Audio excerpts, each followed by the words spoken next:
but depends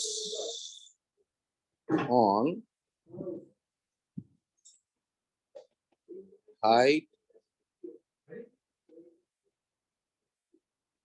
vertical height between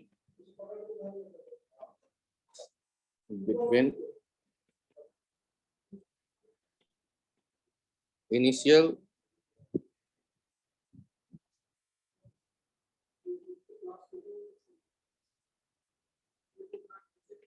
horizontal level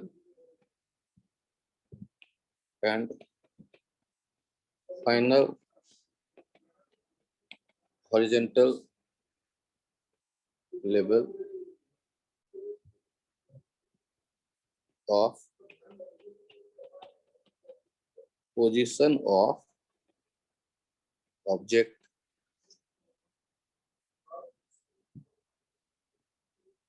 if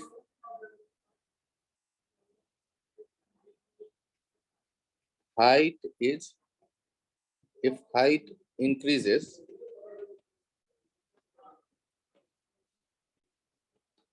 during motion, then work done by gravity equals to minus mgh. If height decreases during motion, then work done by gravity equals to plus mgh. यदि block नीचे आता है तो gravity का work plus mgh, और यदि block ऊपर जाता है तो ग्रेविटी का वर्क माइनस mgh. रास्ता कोई भी हो मैटर नहीं करेगा.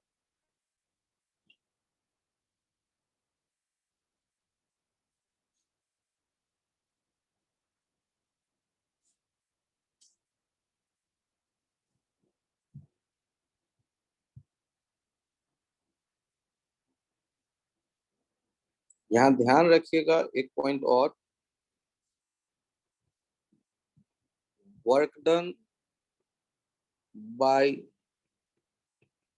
Gravity on closed path must be 0. Hence, it is a conservative force. ये कंजर्वेटिव फोर्स नाम जो है 11th में बच्चे सुनते हैं कि जिस फोर्स का जो वर्क डन होता है वो क्लोज पाथ पे 0 होता है हमेशा. जहां से चलना शुरू किया वहीं चले आए. तो वर्क डन बाय ग्रेविटी 0 होता है, तो इसलिए ये कंजर्वेटिव कहलाता है. और जिनमें ऐसा नहीं होता, क्लोज पाथ पे वर्क डन 0, उन्हें नॉन कंजर्वेटिव कहते हैं. जैसे फ्रिक्शन का क्लोज पाथ पे वर्क डन 0 नहीं होगा. जैसे पिछले टर्म पे आपने एक देखा होगा minus mu mg into 2πr, तो वहां क्लोज पाथ था फिर भी वर्क डन 0 नहीं था. तो वो नॉन कंजर्वेटिव फोर्स कहलाता है. तो इस टर्म पे कोई बहुत ध्यान अभी देना जरूरी नहीं है, लेकिन नाम एक नया आ गया आपके सामने कि कुछ फोर्स कंजर्वेटिव कहलाते हैं जिनका वर्क रास्ते पर निर्भर नहीं करता, क्लोज पाथ पे 0 होता है और रास्ते के इनिशियल और फाइनल पोजीशन पे डिपेंड कर रहा होता है. जैसे ग्रेविटी में हमने देखा हाइट बढ़ी तो माइनस mgh ग्रेविटी का वर्क, क्योंकि mg नीचे की तरफ होता है और ब्लॉक ऊपर गया तो cos पाई 180 डिग्री का डायरेक्शन डिस्प्लेसमेंट और फोर्स के बीच, तो नेगेटिव हो जाएगा वर्क डन, क्योंकि cos 180 डिग्री -1 होता था, माइनस mgh. और यदि ब्लॉक नीचे आया, रास्ता कोई भी हो, तो इनिशियल और फाइनल जो पोजीशन है उसका जो लेवल है हॉरिजॉन्टल, उनके बीच में जो हाइट है उसको लेकर के, उस h को लेकर के हम वर्क डन लिखते हैं. यदि ब्लॉक नीचे आया है तो प्लस mgh, यदि ऊपर गया है तो माइनस mgh. इसमें डिस्प्लेसमेंट देखें फिर टुकड़े करें, ऐसा कुछ नहीं करना है. आपको h पे फोकस करना है. डायग्राम में समझिए, ये एक लेवल है और ये एक लेवल है। एक तो होगा कि हम इस एम ब्लॉक को यहां से यहां आते देखें, एच हाइट नीचे। एक ये हो सकता है एम ब्लॉक को यहां से यहां आते देखें। ये एक तो सीधे आया, पाथ 1 स्ट्रेट आ गया, और एक यहां देख रहे हैं स्लाइड करते हुए आते, पाथ 2। और एक देखते हैं एक ब्लॉक को पहले मैं ऊपर ले गया और फिर घुमा कर लाकर यहां रख दिया, पाथ 3, पाथ 3। इन सब में देखिए, ये जो वर्क डन होगा ए से बी, सी से डी, ई से एफ, कैसे लिखेंगे? वर्क डन लिख रहे हैं ए से B,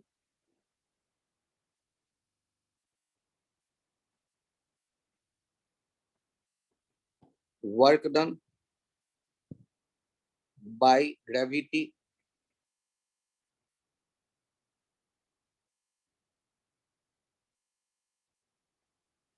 from A to B. देखिए कितना हो गया, mgh, thank you. From B to, from, ध्यान से देखिएगा, C to D mgh, from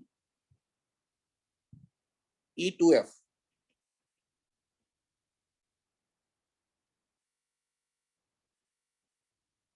ये भी हो गया mgh। तो रास्ता कैसा है, सीधे है, टेढ़ा है या बहुत टेढ़ा है, इससे कोई मतलब नहीं।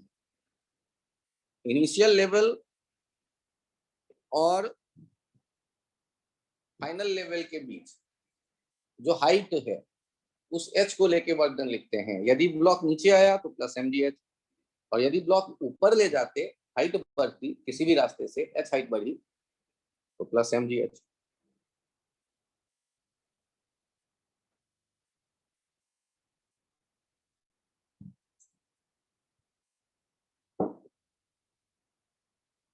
और हाइट यदि नहीं बदल रही,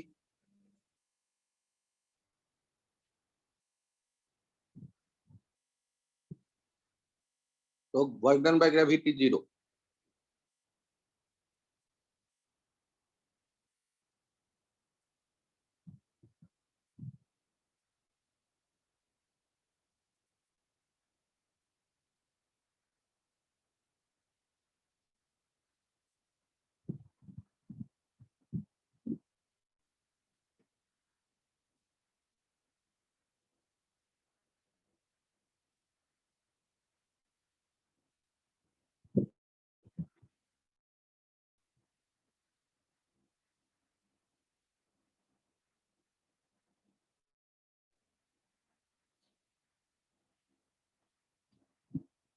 एक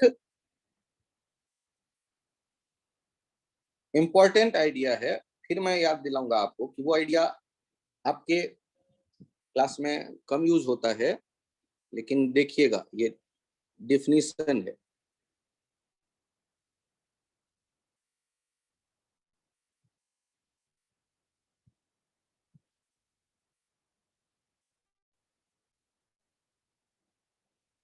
we can always associate, we can always associate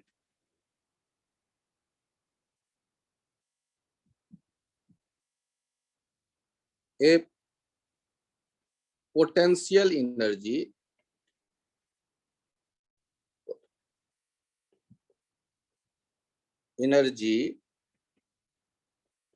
concept with a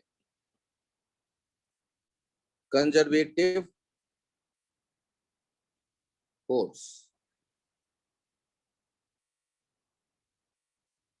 और डिफिनीशन क्या कहता है? Change in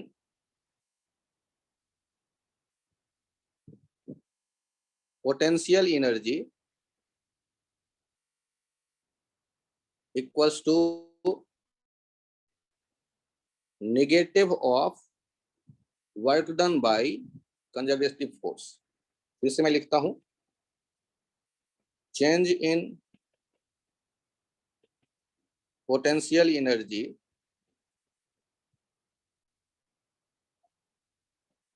is equals to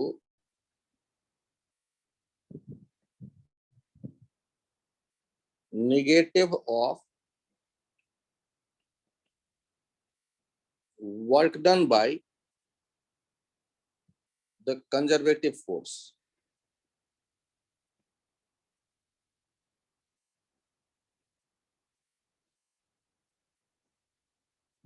ये डिफिनीशन हायर लेवल में हम लोग यूज करते हैं,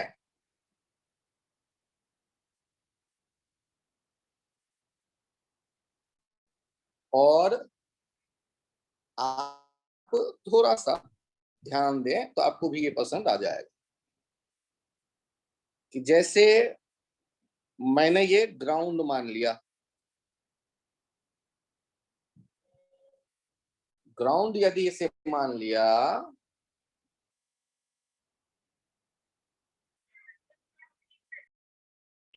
तो इस जगह हम लोग, एक मिनट होल्ड करिएगा।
Sir, you are muted.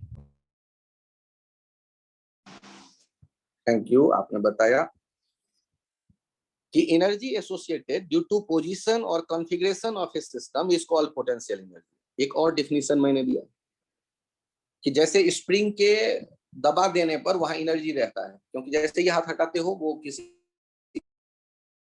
Block को यदि आपने यूज करके स्प्रिंग को दबाया तो हाथ हटाने पे स्प्रिंग ब्लॉक को धकेल देगा।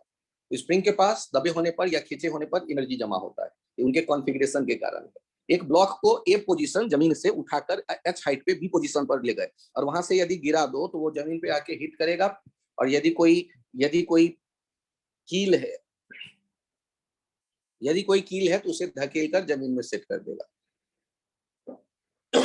मतलब बी वाले पोजीशन में उसके पास एक एनर्जी है एच हाइट पे होने के कारण, ग्राउंड के रेस्पेक्ट में। तो उस पोजीशन के कारण जो एनर्जी है उसे ग्रेविटेशनल पोटेंशियल एनर्जी कह देते हैं।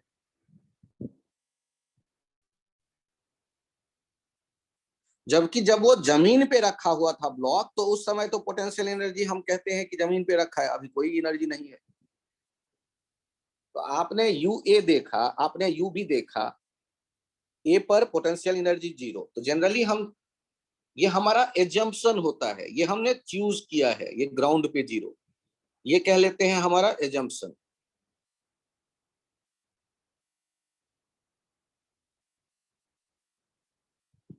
और उससे एच हाइट ऊपर बी है, तो बी कितना होगा। तो आज जो एक हमने हायर लेवल का डिफिनीशन पढ़ा है वो क्या कहता है, चेंज जो होगा पोटेंशियल एनर्जी में, U B minus U A, U final minus U initial, U B minus U A, ये किसके बराबर होगा, negative work done by gravity. अब मुझे ये बताओ, ए से बी जाने में ग्रेविटी का वर्क कितना हुआ, U B minus U A. Gravity का वर्क, हाइट बढ़ा है तो माइनस एम जी एच, और ये माइनस माइनस में करके राइट साइड में क्या प्लस एम जी एच, और ए वाला जीरो आपने तो मान ही लिया है। तो आपको बी पोजीशन पर जो एनर्जी दिखने लगा वो क्या दिखने लगा, एम जी एच। तो एच हाइट पर potential energy M G H. आप कहोगे सर ये तो मैं बचपन से जानती हूँ या मैं बचपन से जानता हूँ, तो ठीक है, अच्छी बात। लेकिन उस डिटेल को आज आपने पहली बार देखा जो 11th में बच्चे देखते हैं, कि पोटेंशियल एनर्जी नहीं डिफाइंड है अपने पास डिफाइन किया गया है mathematically change in potential energy. और चेंज इन पोटेंशियल एनर्जी से पोटेंशियल एनर्जी डिफाइन करते वक्त एक रिफरेंस आप मान लेते हैं, और रिफरेंस कर पोटेंशियल जीरो मान लिया। अब सोचो, आपका घर, आप मान लो 8th फ्लोर पे रहते हो किसी बिल्डिंग में, और आप अपने कमरे में 1 मीटर ऊपर उठा लेते हो अपने बैग को, और उसे छोड़ोगे तो जाकर के फर्श से टकराएगा। तो उस बैग का कोई पोटेंशियल एनर्जी पूछेगा तो आप कह देते हो mgh, और h ले लेते हो वो 1 मीटर के बराबर। तो आपने मन ही मन रेफरेंस किसे मान लिया, अपने घर के फर्श को, और फर्श के रेस्पेक्ट में 1 मीटर ऊपर है तो बैग का मास m है, तो आपने कह दिया mgh उसका पोटेंशियल एनर्जी। तो रेफरेंस आपने कहीं ना कहीं माना, और तब पोटेंशियल एनर्जी बोल रहे हैं उसका। तो पोटेंशियल एनर्जी, आपने जिस पॉइंट को रेफरेंस मान लिया उससे एच हाइट ऊपर होंगे तो प्लस एम जी एच, उस रेफरेंस पर होंगे तो जीरो, और रेफरेंस से यदि नीचे होंगे तो माइनस एम जी एच। तो क्लास 9th के बच्चों को कभी भी माइनस वाला पोटेंशियल एनर्जी देखने का मौका नहीं मिलता, क्योंकि वो इस तरह से पोटेंशियल एनर्जी को देखना नहीं जानते हैं। लेकिन जो 11th के बच्चे होंगे उनको तो दिमाग में ये रखना है कि हमारे पास डिफिनीशन है change in potential energy, change का मतलब डिफरेंस। और यदि वो किसी एक पॉइंट का पोटेंशियल एनर्जी आप बोलना चाहते हो तो एक का कहीं जीरो मानना पड़ेगा। तो जिस लेवल पे आपने ग्रेविटेशनल पोटेंशियल एनर्जी जीरो कहा, उससे एच हाइट ऊपर होगा plus M G H potential energy, और उसके नीचे एच हाइट यदि कहीं किसी पॉइंट का पोटेंशियल एनर्जी कोई पूछेगा तो minus M G H.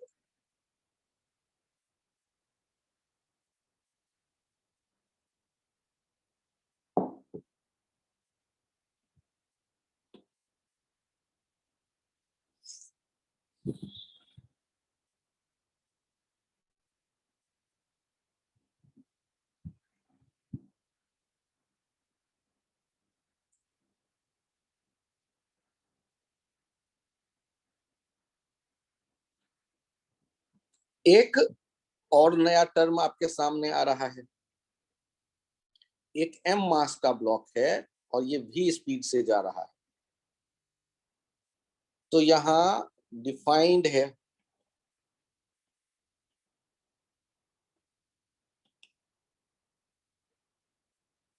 Energy associated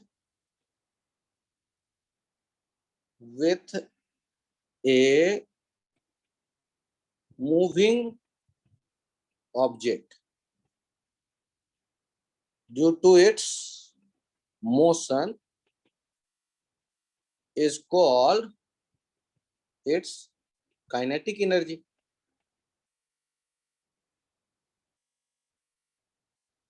कभी कभी इसे के कह देते हैं।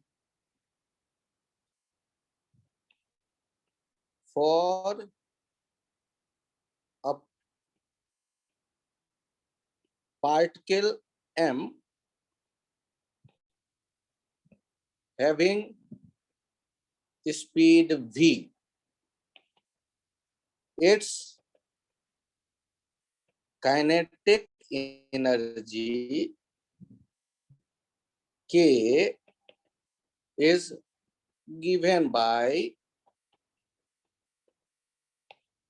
k equals to half m v square. ये ध्यान रखते हैं हम लोग। और अभी अभी आपने पोटेंशियल एनर्जी पहले ही देख लिया है। एक टर्म आ जाता है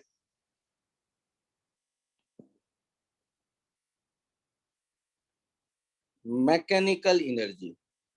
ये कैसे डिफाइंड है? काइनेटिक एनर्जी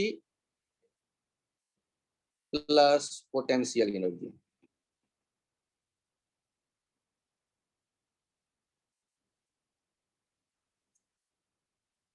तो कभी कभी इसे ऐसे लिखते हैं, mechanical energy equals to K E kinetic energy plus PE potential energy.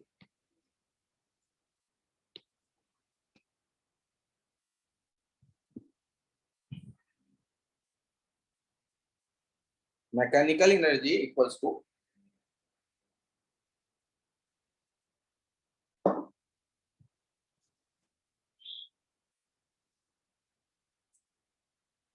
Kinetic energy plus potential energy.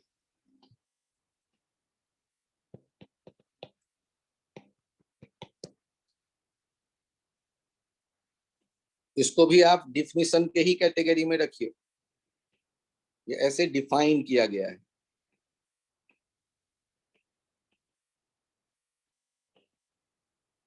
तो आपने एक पोटेंशियल एनर्जी डिफाइन होते देखा, काइनेटिक एनर्जी डिफाइन होते देखा, और ये मैकेनिकल एनर्जी डिफाइन होते देखा।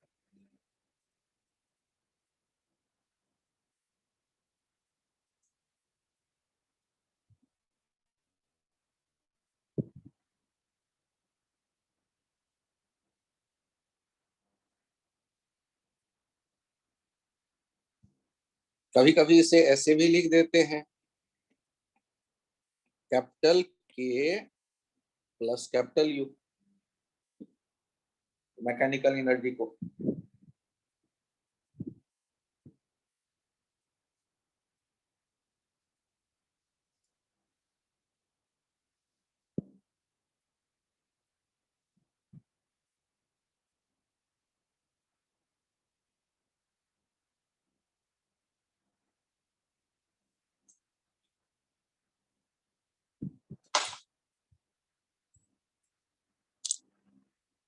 अब एक लॉ आपको आ जाता है सुनने में,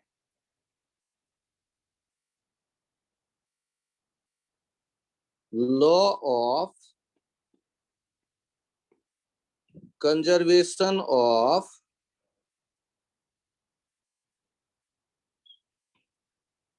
mechanical energy.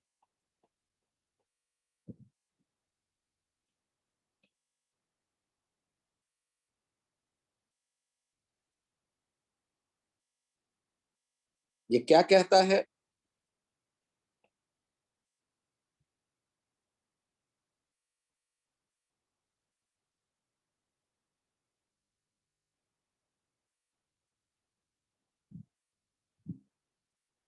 during the motion of an object there is no resistance like frictional force or air resistance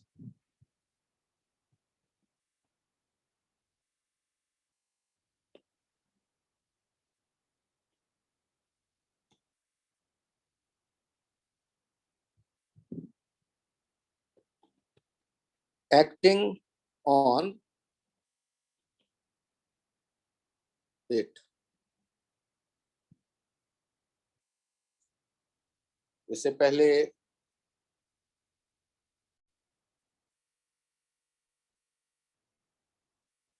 then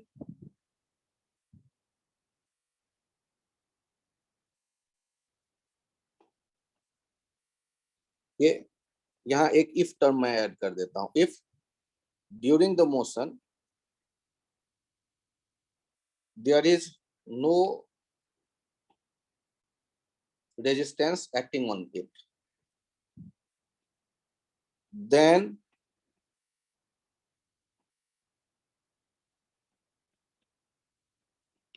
mechanical energy of object remains same at each point on its path.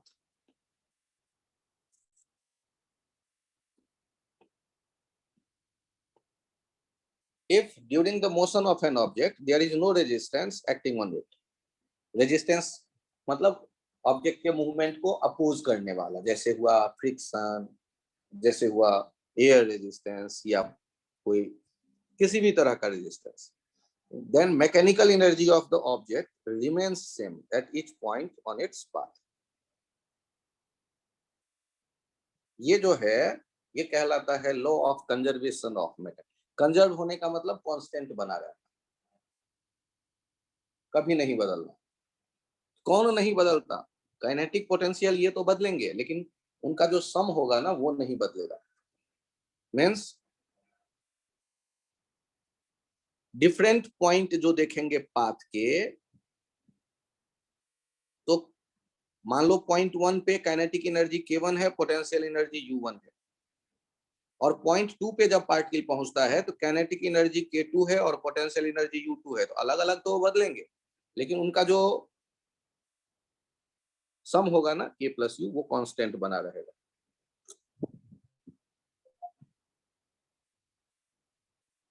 ये कहलाता है law of conservation of.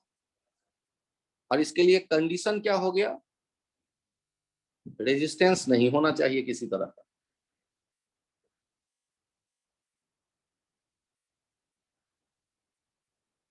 एक example देखिए.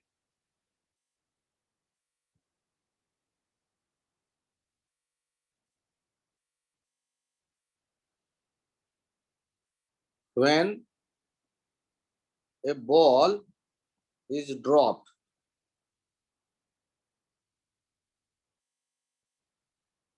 from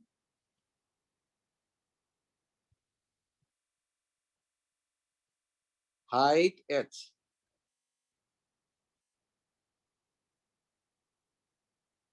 its mechanical energy remains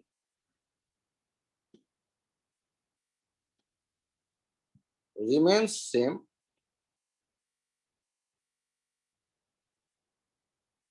during its free fall when we neglect air resistance. यदि एक ball को मैंने एक टावर से नीचे गिरा दिया तो बॉल के नीचे आने के क्रम में हाइट तो कम होती जा रही है ग्राउंड से, तो पोटेंशियल एनर्जी कम होता जाएगा और स्पीड बढ़ती जा रही है, काइनेटिक एनर्जी बढ़ता जाएगा। लेकिन काइनेटिक और पोटेंशियल का जो सम होगा वो नहीं बदलेगा।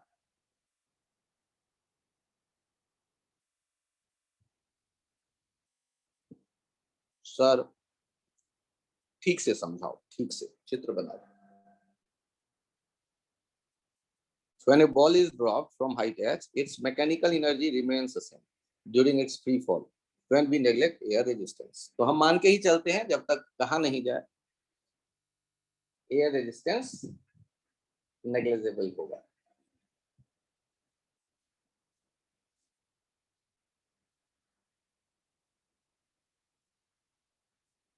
तो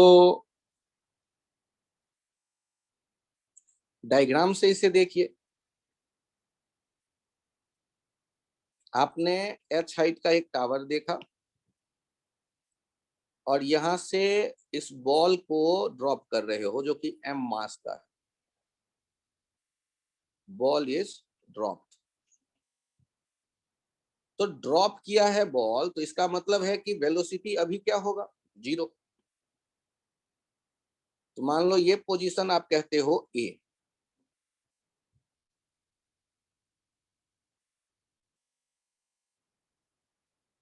बॉल यहां नीचे आया बी, फिर ये सी, और ये जमीन को हिट करने से पहले, जस्ट हिट करने से पहले डी।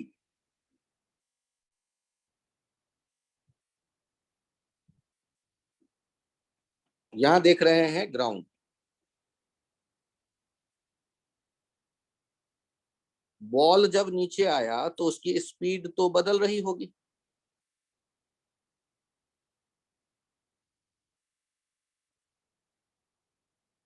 वी बी, और नीचे आया वी सी,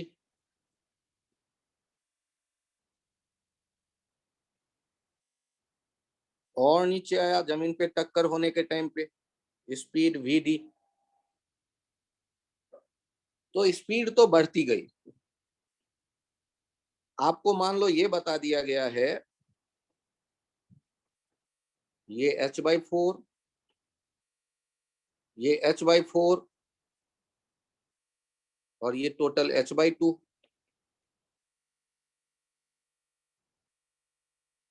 अब गौर करिए, आपसे यदि ये कहा जाए कि ए पॉइंट पे काइनेटिक एनर्जी के ए और potential energy U A, B point पे काइनेटिक एनर्जी के बी और पोटेंशियल एनर्जी यू बी, और सी पॉइंट पे काइनेटिक एनर्जी के सी और potential energy U C, D point पे kinetic energy K D और potential energy U D.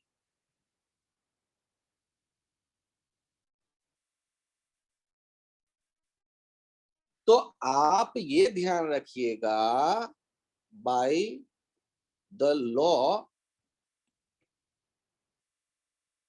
Of, कभी कभी इसको शॉर्ट में कंजर्वेशन ऑफ एनर्जी भी कह देते हैं, conservation of energy.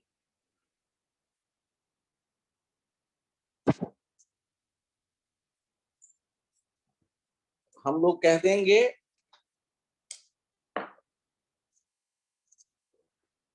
K A plus U A equals to K B plus U B equals to K C plus U C equals to K C के D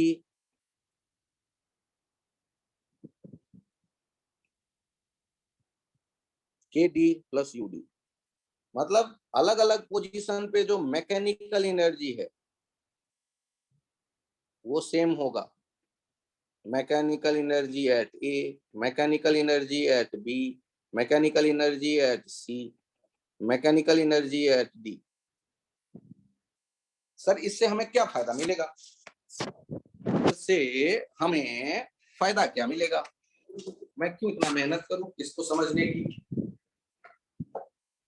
पहले law कह रहा है ये तो सुन लिया आपने, अब देखते हैं फायदा वायदा कुछ है कि नहीं है। यदि होता है तो अच्छी बात, नहीं होता है तो कोई बात नहीं।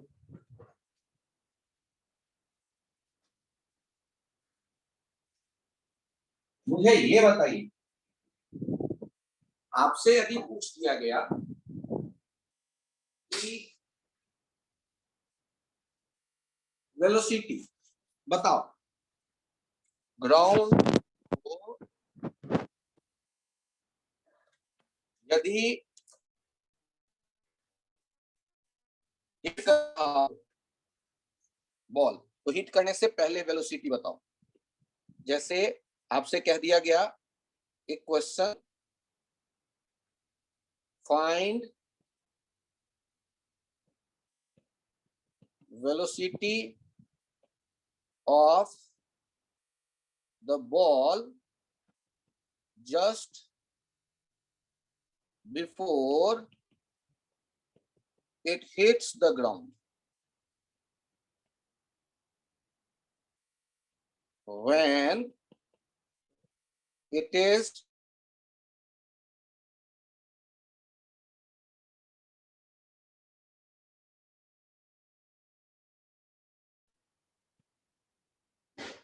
अब ये एग्जाम्पल है आपके पास, मान लो एक, तो जब आप इसे सॉल्व कर रहे होंगे तो सॉल्व करते वक्त कैसे सोचेंगे?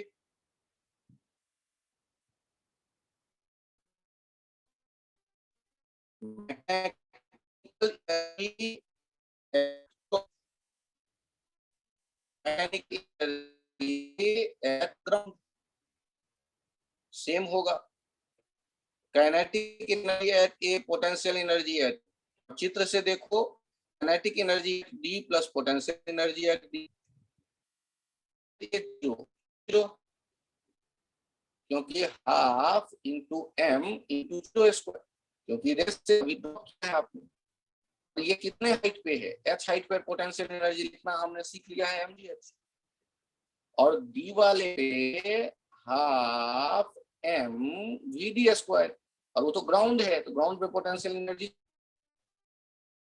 हमारे पास क्या, हाफ एम वी स्क्वायर।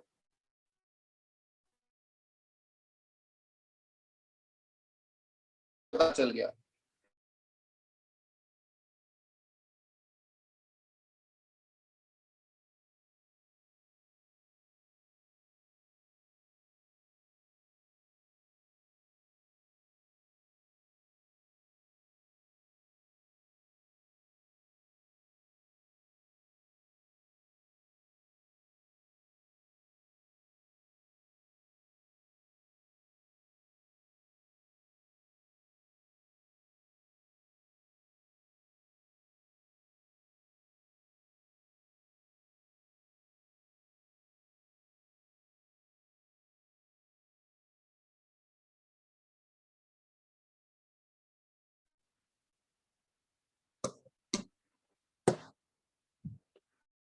तो जब आपने देखा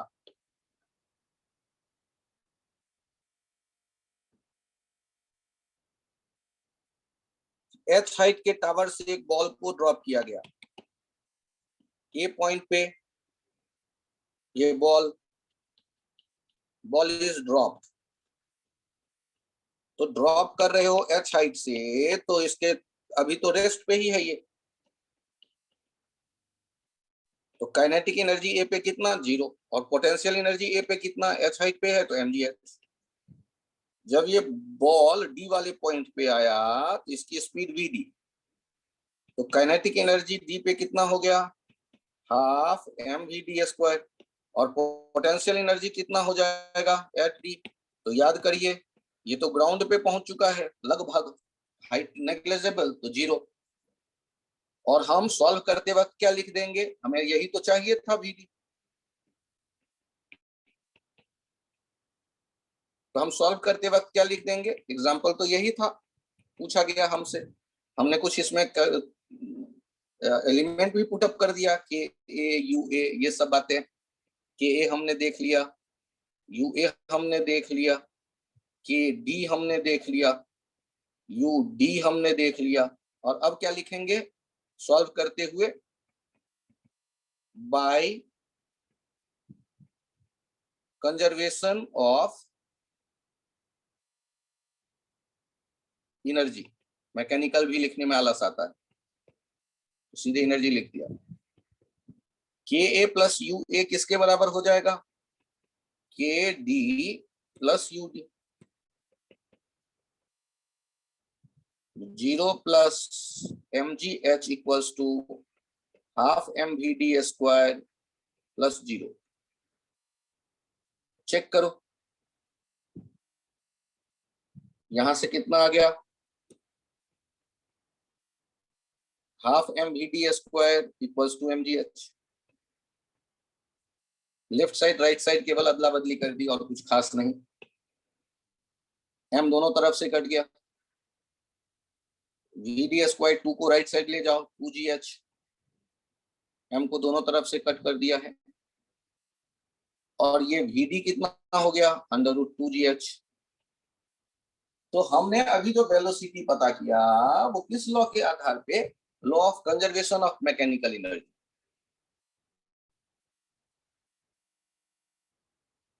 सर इतना तो हम नहीं सोचेंगे। तो दूसरा रास्ता आपके पास था मेथड 2।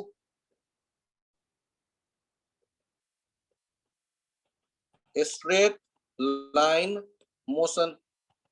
मोशन चैप्टर में पढ़ते थे आप, v² equals to u² plus 2as,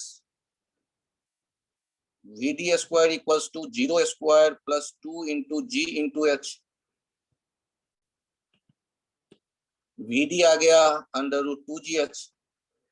एक रास्ता तो ये भी है आपके पास, लेकिन हमेशा ये रास्ता लगे जरूरी नहीं है। तो एक और आपने रास्ता सीख लिया, एनर्जी के बेसिस पे भी हम सॉल्व कर सकते हैं। सॉल्व करने का ये दूसरा रास्ता, kinematics, straight line motion. Equation of motion हमने अप्लाई कर दिया, v² equals to u² plus 2as।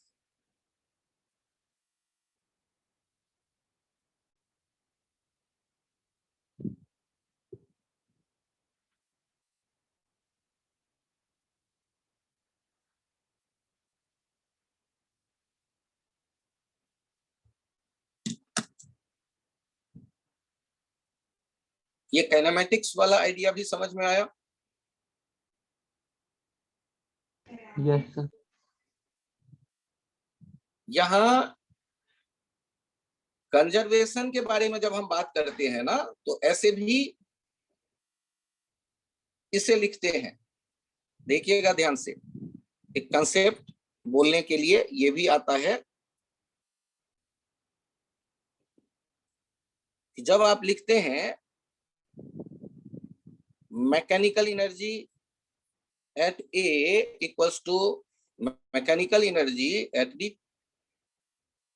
आप लिखते हैं K A plus U A equals to K D plus U D. सोचो। और अब मुझे बताओ कि जब हाइट कम होता है, तो हाइट कम होता है तो हम क्या देख रहे होते हैं? पोटेंशियल एनर्जी को कम होते और काइनेटिक एनर्जी को बढ़ते हुए। तो लॉस का मतलब इनिशियल माइनस फाइनल, और गेन का मतलब फाइनल माइनस इनिशियल। मेरे पॉकेट में 100 रुपये थे सुबह में और शाम होते होते हो गए 200 रुपये, इसका मतलब 100 रुपये का मुझे प्रॉफिट हुआ। और मेरे पॉकेट में एक दिन था 100 रुपया और शाम होते होते बचे 10 रुपये, तो 90 रुपये का लॉस हुआ। तो कैसे हम सोचते हैं? लॉस का मतलब इनिशियल ज्यादा था फाइनल कम, और गेन का मतलब फाइनल ज्यादा है इनिशियल कम। तो आपने जब ए से डी देखा तो इसको ऐसे देख सकते हैं कि नीचे आने पर लॉस होते देखा हमने, लॉस इन पोटेंशियल एनर्जी।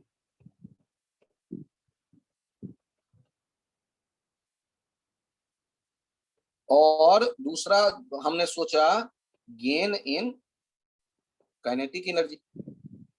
तो कंजर्वेशन ऑफ एनर्जी ऐसे भी बोलकर हम अप्लाई कर सकते हैं, लिख के भी अप्लाई कर सकते हैं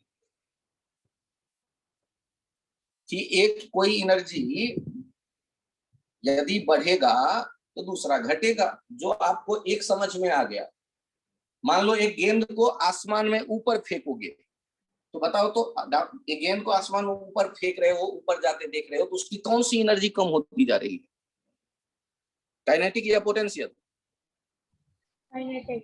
काइनेटिक कम होती जा रही है। तो काइनेटिक यदि कम होती जा रही होगी तो लॉस इन काइनेटिक, तो बढ़ता कौन गया होगा? हाँ, तो गेन इन पोटेंशियल।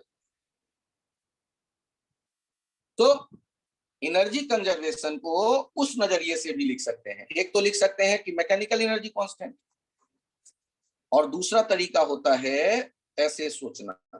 इसे कह दे रहा हूं मैं मेथड 3। वो दो से ही, फर्स्ट से ही आया है, लेकिन फिर भी आपके कंफर्ट के लिए इसे एक और नाम दे देता हूं, मेथड 3। ये मेथड 3 जो है वो 1 से ही आया है, मेथड 1 से ही आया है। ये दोनों एक ही जैसे हैं मेथड।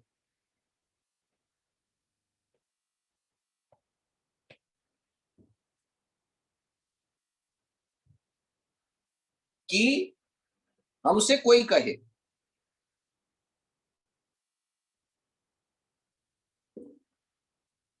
कि एक बॉल को ऊपर फेंकते हैं 20 मीटर पर सेकंड से, बताओ मैक्सिमम कितने हाइट तक ये गया होगा?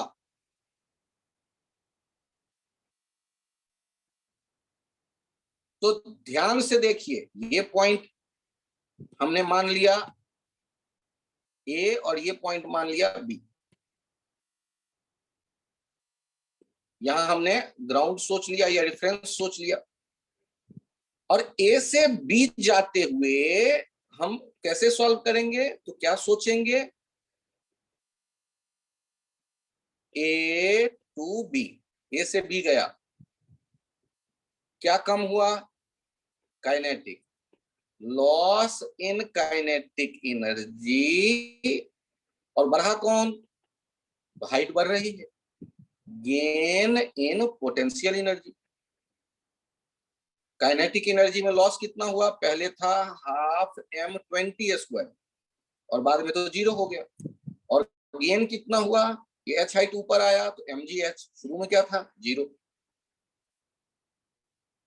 तो हमने क्या देखा? हाफ 20² जो पहले था वो खत्म हो गया ऊपर जाते जाते, और पोटेंशियल एनर्जी बढ़ के हो गया mgh, तो m और m कट गया।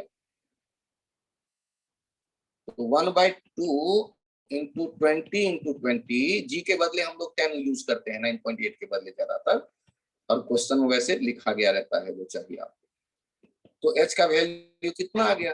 20 मीटर। सर मैं इतना नहीं सोचने वाला, मैं तो काइनेमेटिक्स सोचूंगा, मोशन चैप्टर सोचूंगा। तो मोशन चैप्टर में भी तो आपको पता ही है, v² = u² + 2as, 0² = 20² - 2 × g × h।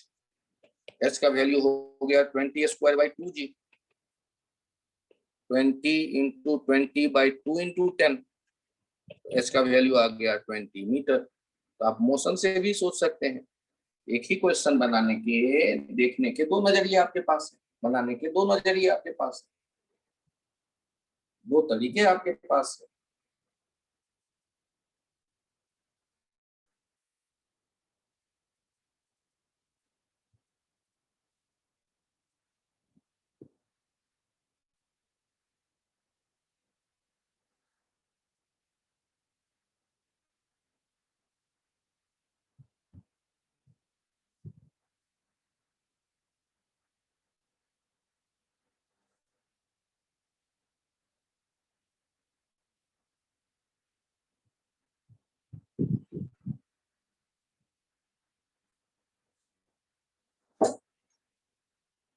यहाँ इस आइडिया को एक बार और समझिए कि टावर h हाइट का है और देखिएगा बॉल को ड्रॉप किया गया जो m मास का है।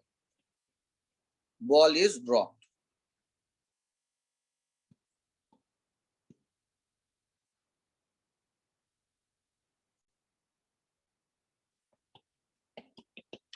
ये ग्राउंड आपने देखा था, ये नीचे आया था B पॉइंट, फिर नीचे देखा था C पॉइंट, फिर ग्राउंड पे आते आते आपने देख लिया था यहाँ D पॉइंट।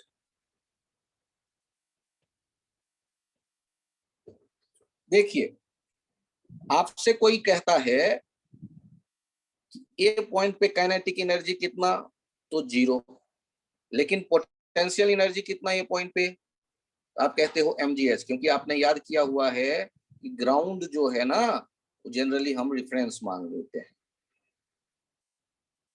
अब यदि कोई हमसे ये कहता है ये कितना नीचे h/4, ध्यान दीजिएगा ये कितना h/4 और ये कितना, ये है h/2, दैट इज 2h/4। अब देखिए यदि कोई मुझसे पूछे कि भाई पोटेंशियल एनर्जी बता दे बी वाले पोजीशन पर, तो बी वाले पोजीशन पर पोटेंशियल एनर्जी क्या लिखूंगा मैं, mg। देखिए तो हाइट इसकी कितनी है ग्राउंड से, 3h/4 दिखा क्या, mg 3h/4। यदि कोई सी पॉइंट पे पूछे मुझसे पोटेंशियल एनर्जी बता दे, mg h/2 और डी पॉइंट पे 0, ये तो हाइट देख के आप तुरंत बता देंगे। लेकिन यदि कोई कहे कि भैया काइनेटिक एनर्जी बी पॉइंट पे बताना, तो ध्यान से सुनिए, टोटल एनर्जी कंजर्व होना चाहिए। यदि ए से बी पे आया तो पोटेंशियल एनर्जी कितना कम हुआ, mgh/4, तो काइनेटिक एनर्जी कितना बढ़ गया होगा, mgh/4, तो ये कितना बढ़ गया होगा, ये mgh/4।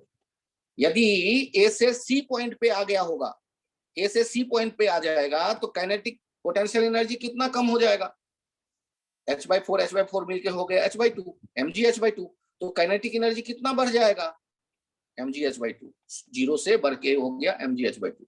और जब ग्राउंड पे पहुंच गए तो सारी की सारी पोटेंशियल एनर्जी खत्म हो गई, तो वो कहां बदल के चला गया, काइनेटिक एनर्जी में। तो ये कितना हमें दिखने लगेगा, mgh।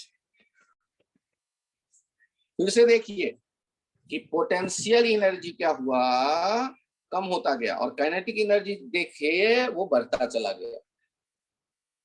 कोई कंफ्यूजन?